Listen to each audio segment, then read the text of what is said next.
Good morning everyone. हम BCom second year में income tax के पेपर में व्यापार एवं पेशे आय शीर्षक को समझ रहे थे, देख रहे थे और इसके अंतर्गत अपन ने विभिन्न प्रकार की व्यापार एवं पेशे की कर योग्य आय देख ली थी और ऐसी आय देखी थी जो कि अप्रगट आय होती हैं, विनियोग होते हैं और अस्पष्ट व्यय होते हैं जिन्हें आय माना जाता है।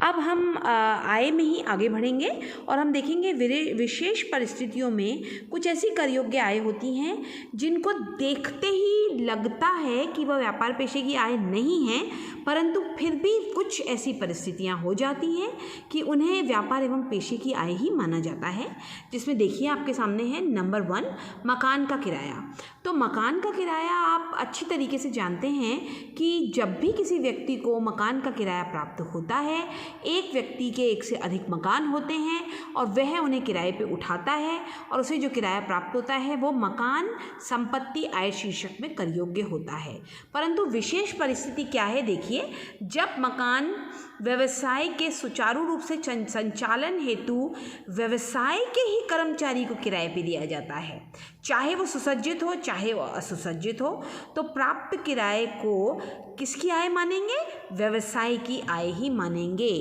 इसका मतलब ये हुआ कि यदि हमने अपना कोई मकान किसी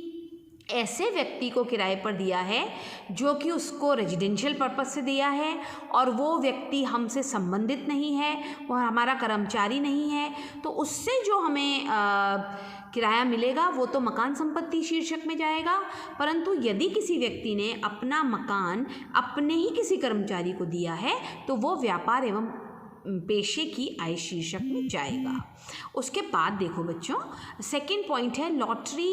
एवं लॉटरी के व्यवसाय से आय। यदि कोई व्यक्ति लॉटरी के टिकट खरीदने बेचने का व्यवसाय करता है तो इससे यदि उसे कोई आय होगी तो वो व्यापार एवं पेशे में जाएगी। लेकिन यदि कोई करदाता लॉटरी पर दांव लगाकर निरंतर व्यावसायिक तौर पे ये कार्य करता रहता है, यानी कि उसका और कोई कार्य ही नहीं है, वो लॉटरी खरीदता है, इंतज़ार करता है, उसका इनाम कभी कभी निकल जाता है, फिर वो अन्य लॉटरी खरीदता है, तो इस तरह से यदि वो करता है तो लॉटरी खरीद बेच तो रहा है लेकिन ये उसका व्यवसाय नहीं है, वो स्वयं की आवश्यकताओं की पूर्ति के लिए उस आय को यूज़ में लेगा, तो ये अन्य साधनों से आय में जाएगी। तीसरा पॉइंट है, देखिए आप लोगों के सामने, व्यावसायिक संपत्ति को किराए पर देने से आय। यदि व्यावसायिक संपत्ति को किराए पर देने से निरंतर रूप से एक आय प्राप्त होती है तो वह आय व्यवसाय की मानी जाएगी, ऑब्वियसली, क्योंकि व्यावसायिक संपत्तियां हैं और हमने यह कार्य ही बना लिया है कि हमारे पास एक प्रिंटिंग प्रेस है, जिस हमारा व्यवसाय यही है कि उस प्रिंटिंग प्रेस को हम किराए पर दिया करते हैं, तो वो हमारी व्यापार एवं पेशे की आय होगी। लेकिन कोई करदाता कुछ समय के लिए अपनी मशीन, फर्नीचर किराए पे दे देता है,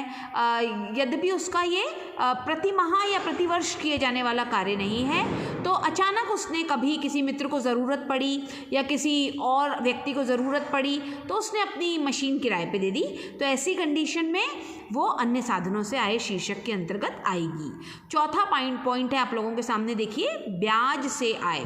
करदाता के व्यावसायिक बैंक खाते का ब्याज, करदाता द्वारा रुपया ब्याज पर देना, ये सब जो होते हैं ये व्यवसाय के आय कहलाते हैं, क्योंकि व्यावसायिक बैंक का खाता है और उसको ब्याज मिल रहा है तो व्यवसाय की तो आय कहलाई जाएगी। और यदि किसी व्यक्ति के पास 10 लाख रुपए हैं, 20 लाख रुपए हैं और वो इन्हें ब्याज पे चढ़ाता है तो उसे जो ब्याज प्राप्त होगा वो ऑब्वियसली, क्योंकि उसने अपना व्यापार बना लिया है ना उसको, तो वो उसके व्यापार एवं पेशे की आय ही कहलाएगी। लेकिन यदि करदाता की व्यापार पेशे की आय नहीं है और उसका बैंक में कुछ पैसा जमा है, जैसे कि आप कोई टीचर हैं, आप कोई लेक्चरर हैं, आप कोई बैंक एम्प्लॉई हैं और आपके पास जो पैसा है, आपकी तनख्वाह में से जो अतिरिक्त पैसा बचता है उसे आप बैंक में डाल देते हैं, तो इससे जो ब्याज प्राप्त होगा वो आपका अन्य साधनों की आय कहलाएगा। अगला पॉइंट देखिए, अंश, म्यूचुअल फंड एवं प्रतिभूतियों के क्रय विक्रय से आय। यदि करदाता अंश, म्यूचुअल फंड या अन्य कोई प्रतिभूतियों के क्रय विक्रय में संलग्न है तो ये उसका व्यवसाय हो गया ना, तो ऐसी कंडीशन में यदि इस व्यवसाय से उसे कोई आय होती है तो वो व्यवसाय एवं पेशे की आय कहलाएगी। लेकिन यदि किसी व्यक्ति को अंश, म्यूचुअल फंड, प्रतिभूतियाँ उसने पूंजी संपत्ति के रूप में रखी हैं, यानी उसका जो अतिरिक्त पैसा है उसने इनमें इन्वेस्ट किया है और वो इन्हें बेचता है, तो उसे जो आय होगी वो अन्य साधनों से आय कहलाएगी। उपहार, अगला पॉइंट है, देखिए उपहार, छठा, यदि करदाता को व्यवसायिक अथवा पेशेगत संबंधों के कारण कोई उपहार, नगद अथवा वस्तु के रूप में उपहार मिला है, चाहे वो नगद के रूप में हो चाहे वस्तु के रूप में हो, तो ऐसा उपहार क्या कहलाएगा? कर योग्य आय कहलाएगा व्यापार एवं पेशे शीर्षक में। जैसे किसी व्यक्ति को हमने, हमारा गाड़ियाँ चलाने का काम है, कार चलाने का काम है, हमने किसी व्यक्ति को कार किराए पे दी और उस व्यक्ति ने किराया देने के जगह हमें एक एसी दे दिया, तो ऑब्वियसली ये जो पैसा है ये हमारा उपहार है। लेकिन क्यों मिला है हमें? क्योंकि हमने उसके लिए कोई सेवाएं दी थी जो कि हमारा व्यापार था, तो ये आय हमारी व्यापार एवं पेशे की आय ही कहलाएगी। और अगला, यदि किसी व्यक्ति को व्यक्तिगत संबंधों से कोई उपहार मिलता है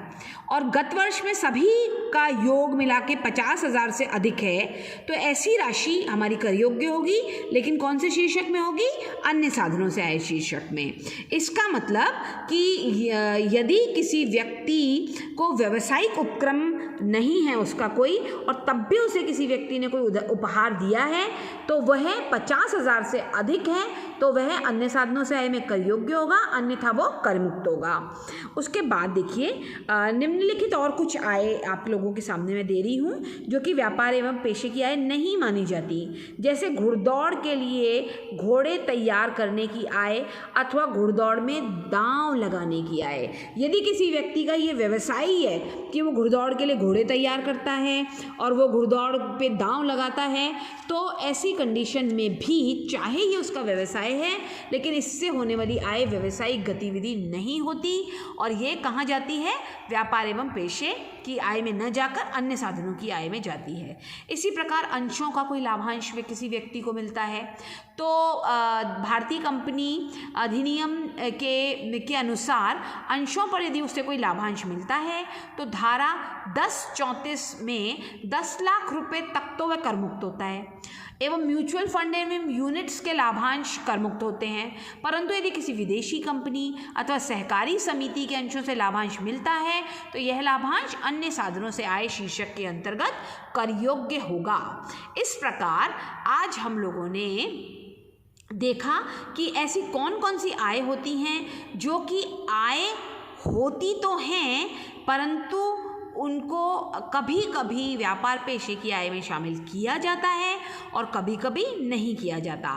व्हाट्सएप पे मैंने व्हाट्सएप ग्रुप पे इसका PDF भी डाला है, आप इसको अच्छी तरह पढ़ेंगे और कोई बात समझ नहीं आए तो आप मेरे से पूछ सकते हैं और इसको बार बार रिकॉल करिए, बार बार पढ़िए इस चैप्टर को, उससे आपको अच्छी तरह ये चैप्टर समझ आएगा। Thank you so much.